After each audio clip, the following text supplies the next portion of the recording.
नई वीडियोस देखने के लिए मेरे चैनल को सब्सक्राइब करें और साथ ही बेल आइकन के बटन को प्रेस करें। अस्सलाम वालेकुम फ्रेंड्स, कैसे हैं आप सब। उम्मीद करती हूँ कि आप सब खैरियत से होंगे। आज की इस वीडियो में हम आपको राउंड शेप कट्स और पिनटक्स के साथ एक खूबसूरत ट्राउज़र डिज़ाइन बनाकर दिखाएंगे। ट्राउज़र के पांचे की चौड़ाई हमने 10 इंच रखी है। आप इस चौड़ाई को कम भी कर सकते हैं। ये हमने ट्राउज़र की कटिंग कर ली है। एक साइड की डबल लेयर फैब्रिक है। हम इस ट्राउज़र के फ्रंट पार्ट डिज़ाइन बनाएंगे। इसके लिए हम सिर्फ ट्राउज़र का फ्रंट पार्ट लेंगे। तो इस तरह हम इस डबल लेयर के नीचे वाली लेयर को निकाल कर अलहदा रख देंगे और अभी सिर्फ हम फ्रंट लेयर पर ये डिज़ाइन बनाएंगे।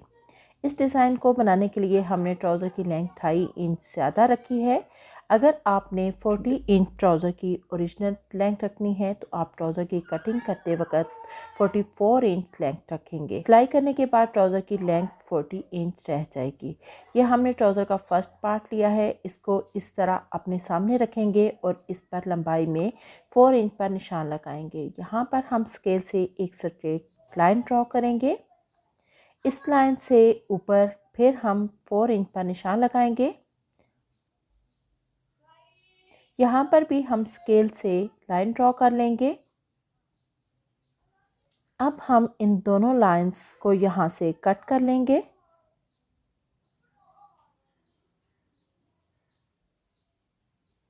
और यहाँ पर हम चाक से मार्किंग कर लेंगे, यानी इन पर हम नंबरिंग कर लेंगे। इनको हमने 3 पार्ट में इस फैब्रिक को हमने कट किया है। तो यहाँ पर हम इस तरह 1 2 3 नंबरिंग दे देंगे।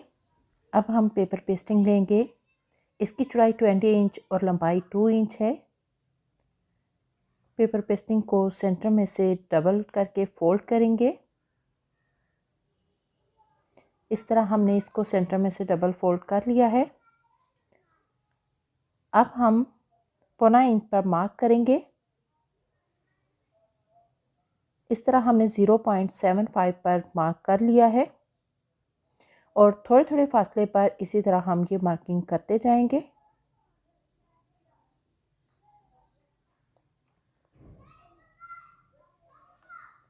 हमने ये मार्किंग कर ली है। अब हम स्केल से 2 लाइंस ड्रॉ कर लेंगे।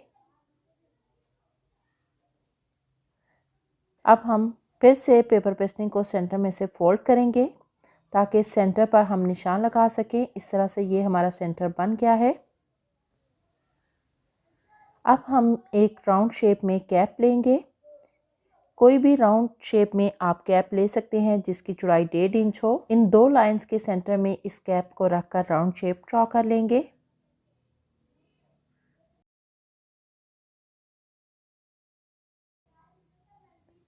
एक तरफ हमने ये 3 राउंड कट्स बना लिए हैं।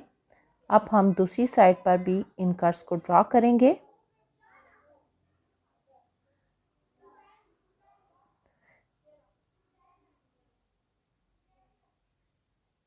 इस तरह से हमने इस पैटर्न को ड्रॉ कर लिया है। अब हम पेपर पेस्टिंग को एक पिन लगाएंगे। इस तरह जब हम कटिंग करेंगे तो ये बिल्कुल एग्जैक्ट जगह पे कटिंग होगी, इधर उधर नहीं होगी। अब हम इस पैटर्न को कट कर लेंगे।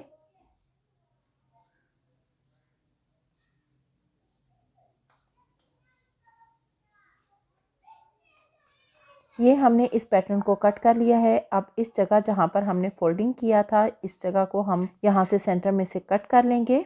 इस तरह ये हमने 2 शेप्स कट कर ली हैं। अब इसको एक फैब्रिक पर पेस्ट कर लेंगे। ये हमने आयरन की हेल्प से इसको फैब्रिक पर पेस्ट कर लिया है। अब हमने ये एक और एक्स्ट्रा फैब्रिक लिया है। इसको इस तरह हम पैटर्न के नीचे रखकर गोलाई में सिलाई लगाएंगे। सबसे पहले हम किनारे पर सीधी सिलाई लगाएंगे। इस तरह से इस सिलाई को लगाने के बाद पैटर्न अपनी जगह से नहीं हिलेगा।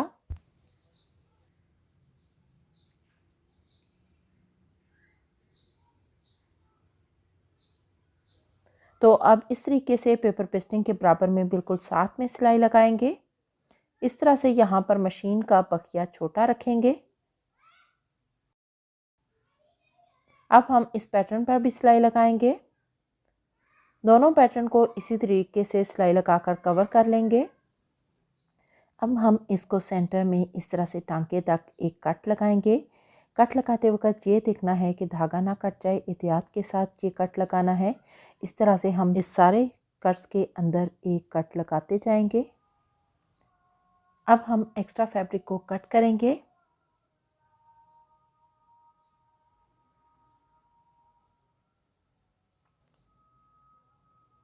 दूसरे पैटर्न से भी एक्स्ट्रा फैब्रिक को कट कर देंगे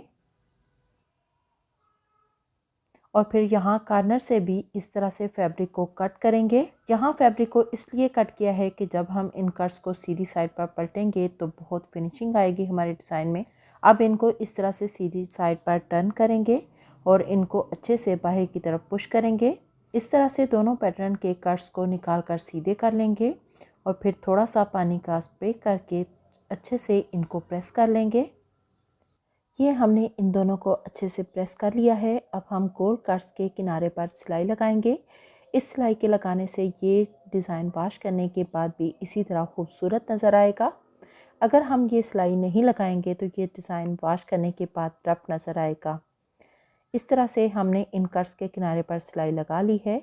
अब हम ट्राउज़र के फैब्रिक का 3rd नंबरिंग वाला और 2nd नंबरिंग वाला पार्ट लेंगे। 3rd नंबरिंग वाले पार्ट के ऊपर इस पैटर्न को रखकर सिलाई करेंगे।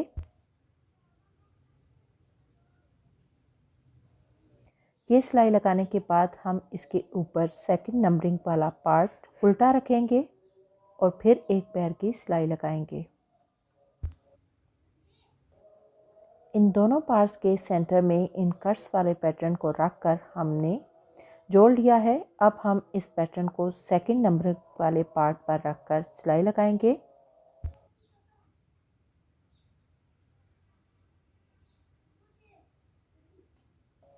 ये हमने सिलाई लगा ली है। अब हम 1st नंबरिंग वाले पार्ट को ऊपर उल्टा रखकर सिलाई लगाएंगे।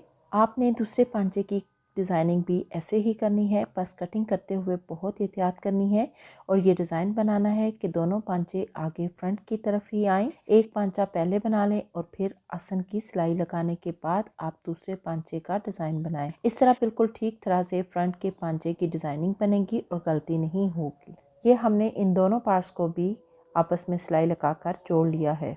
अब हम यहाँ पर फिनिशिंग के लिए किनारे पर इस तरह सिलाई लगाएंगे। हम इस किनारे पर भी इसी तरह इस सिलाई को इस तरफ नीचे से करके यहाँ पर सिलाई लगा देंगे। अब हम यहाँ से मैयर करेंगे और यहाँ सेंटर में हम निशान लगा लेंगे। यहाँ पर 1 इंच से 1 पॉइंट कम पर निशान लगाएंगे। इस तरह थोड़े थोड़े फासले पर हम निशान लगा लेंगे। यहाँ पर नीचे भी 1 इंच से 1 पॉइंट कम पर हम निशान लगाएंगे। यहाँ मार्क की जगह से पकड़कर फोल्ड कर लेंगे और एक पैर का प्लेट लगा लेंगे। अब हम यहाँ पर भी एक पैर की पिनटक्स या प्लेट लगा लेंगे। यहाँ तक हमारे ट्राउज़र का डिज़ाइन रेडी हो गया है। अब हम ट्राउज़र का बैक पार्ट लेंगे और सेंटर की सिलाई लगा लेंगे। जो दरमियान वाली सेंटर वाली सिलाई है इसको हम लगाएंगे। ट्राउज़र के फ्रंट पार्ट की लंबाई ये डिज़ाइन और पिनटैक्स बनाने से 3.25 इंच कम हुई है। इन दोनों पार्ट्स को हम पकड़कर सिलाई लगा लेंगे। ये हमने सेंटर की सिलाई लगा ली है। अभी हम इस तरह रख कर अपने सामने बैक पार्ट के एक्स्ट्रा फैब्रिक को भी कट कर देंगे। हमने फ्रंट पार्ट के बराबर रख कर बाकी फैब्रिक को कट कर देना है। अब हम ये स्ट्रिप बनाने के लिए पट्टी लेंगे। इस पट्टी की चौड़ाई 2.25 इंच है। इसको इस तरह डबल करके एक पैर की सिलाई लगाएंगे।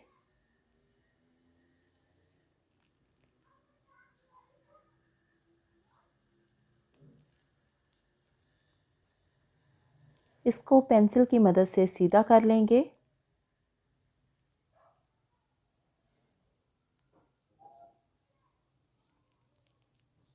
सीधा करने के बाद एक तरफ सिलाई रखकर प्रेस कर लेंगे और फिर हम 2-2 इंच के फासले पर निशान लगाकर इस पट्टी को स्ट्रिप में कट कर लेंगे।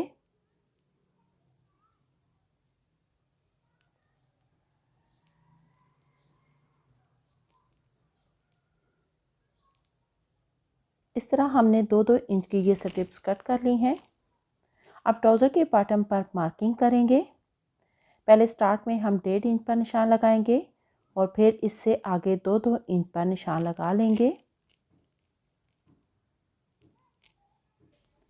अगर आपने ट्राउज़र का पांचा कम रखा है तो उसी हिसाब से आप निशान लगा लें। अब एक स्ट्रिप लेकर इस तरह हम डबल फोल्ड करके बंद साइड ऊपर की तरफ करके रखेंगे और एक पैर की सिलाई लगाएंगे। बाकी स्ट्रिप को भी इसी तरह डबल करके माँ के ऊपर रख कर यहाँ पर एक पैर की सिलाई लगा लेंगे। एक मेरी फॉलोअर्स पिछली वीडियो में उनने कमेंट किया था कि मैंने जो इस वीडियो में बाजू का डिज़ाइन पहना है किस तरह बनाया है, उसकी वीडियो शेयर करें। तो जनाब आप ये वीडियो यहाँ से देख लें। इस तरह मैंने इस स्ट्रिप को तैयार करके बाजू के फ्रंट पर लगाया है। आप भी इस तरह बाजू के फ्रंट पर या फिर दामन पर इस डिज़ाइन को बना सकती हैं। बहुत ईजी है और बहुत अट्रैक्टिव भी लगता है। ये हमने सब स्ट्रिप लगा ली हैं। अब हम ये फैब्रिक लेंगे। इसकी चौड़ाई 3.5 इंच है और लंबाई 22 इंच है। इसको हम इस तरह डबल करके यहाँ ट्राउज़र के बॉटम पर रखकर सिलाई लगाएंगे।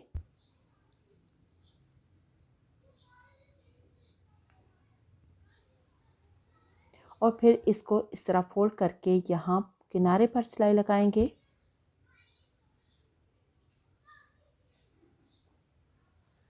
आप इस फैब्रिक को ट्राउज़र के उल्टी साइड पर टर्न करेंगे और फिर आपकी मर्ज़ी है यहाँ पर तुरपाई कर लें या फिर सिलाई लगाएं। मगर मैंने यहाँ पर तुरपाई की है। ये इस तरह से ये खूबसूरत डिज़ाइन रेडी हो गया है। अब इसको इस तरह फोल्ड करके ट्राउज़र की फिटिंग की सिलाई लगा लें। ये हमने सिलाई लगा ली है। अगर आपको ये वीडियो पसंद आई हो और ये खूबसूरत ट्राउज़र डिज़ाइन भी पसंद आया हो तो अभी इस वीडियो को लाइक करें और शेयर करें और साथ ही मेरे चैनल को भी सब्सक्राइब कर लें। एक और बात, आप लोग बेल आइकन को दबाना भूल जाते हैं जिससे मेरी न्यू वीडियो आप तक नहीं पहुंचती है। तो अभी बेल आइकन को प्रेस करें। तो मिलते हैं नेक्स्ट वीडियो में एक नए डिज़ाइन के साथ। तब तक के लिए अल्लाह हाफिज़।